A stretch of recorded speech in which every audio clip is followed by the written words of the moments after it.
नमस्कार YouTube family, तुमचं home loan संपणार आहे का? मग न विसरता करा ही 5 कामं, अन्यथा होईल तुमचे नुकसान। जर तुम्हाला रिअल इस्टेट व्यवहारांबद्दल संपूर्ण माहिती हवी असेल तर आमच्या YouTube चॅनलला सबस्क्राइब करा आणि नवनवीन व्हिडिओ अपडेट्स मिळवा। सबस्क्राइब करा आणि तुमच्या रिअल इस्टेट नॉलेज मध्ये भर घाला। वर्षानुवर्षे दरमहा EMI भरल्यानंतर जेव्हा होम लोन संपते तेव्हा ते एका मोठ्या यशापेक्षा कमी वाटत नाही। होम लोनचा प्रवास खूप लांब असतो, म्हणून जेव्हा हा प्रवास संपतो तेव्हा एक वेगळा समाधान आणि दिलासा मिळतो। पण तुम्हाला माहित आहे का की कर्ज फेडल्यानंतरही तुमचे काम संपलेले नाही। कर्ज घेताना ज्याप्रमाणे सर्व प्रकारचे कागदपत्रे करावी लागतात, त्याचप्रमाणे कर्ज फेडल्यानंतरही काही महत्त्वाची कामे करावी लागतात। जर ही कामे दुर्लक्षित केली गेली तर भविष्यात तुम्हाला तुमच्या स्वतःच्या मालमत्तेबाबत मोठ्या अडचणींना तोंड द्यावे लागू शकते। चला तर ही 5 गोष्टी कोणत्या आहेत ते आपण आजच्या व्हिडिओद्वारे जाणून घेणार आहोत। पहिली गोष्ट म्हणजे तुमची मूळ मालमत्तेची कागदपत्रे परत घ्या। ही पहिली आणि सर्वात महत्त्वाची पायरी आहे। होम लोन घेताना तुम्ही तुमच्या मालमत्तेची सर्व मूळ कागदपत्रे जसे की सेल डीड, बिल्डर खरेदीदार करार, पोजेशन लेटर, अलॉटमेंट लेटर आणि इतर कायदेशीर कागदपत्रे बँकेत गहाण ठेवली पाहिजेत। कर्ज बंद होताच बँकेकडून तुमचे सर्व मूळ कागदपत्रे परत मिळवण्यासाठी अर्ज करा।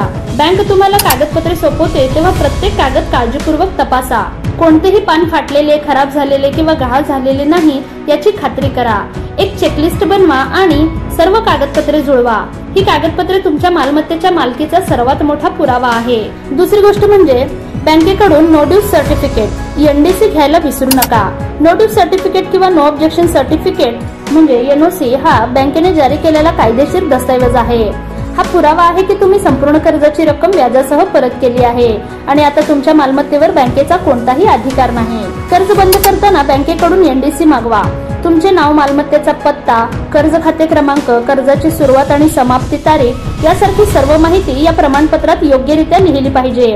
भविष्यात कोणतेही वाद झाल्यास हा दस्तऐवज तुमच्यासाठी संरक्षक कवच म्हणून काम करतो।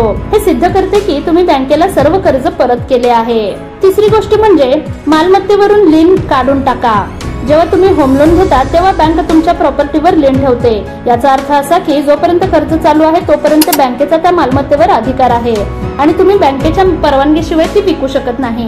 कर्जाची परतफेड केल्यानंतर बँकेने मालमत्तेवरून धारणाधिकार काढून टाकला पाहिजे। मग ते काढून टाकला आहे की नाही याची खात्री करणे तुमची जबाबदारी आहे। यासाठी तुम्हाला बँकेच्या अधिकाऱ्यासह रजिस्ट्रार कार्यालयात जावे लागेल आणि ही प्रक्रिया पूर्ण करावी लागेल। जर तुमच्या मालमत्तेवरून धारणाधिकार काढून टाकला गेला नाही तर सरकारी नोंदीमध्ये ते बँकेकडे गहाण ठेवलेले मानले जाईल आणि तुम्हाला त्याचे खरे मालक म्हटले जाणार नाही। चौथी गोष्ट म्हणजे अपडेटेड नॉन एन्कम्बरन्स सर्टिफिकेट मिळवा। नॉन एन्कम्बरन्स सर्टिफिकेट हा तुमच्या प्रॉपर्टीचा आर्थिक रेकॉर्ड आहे।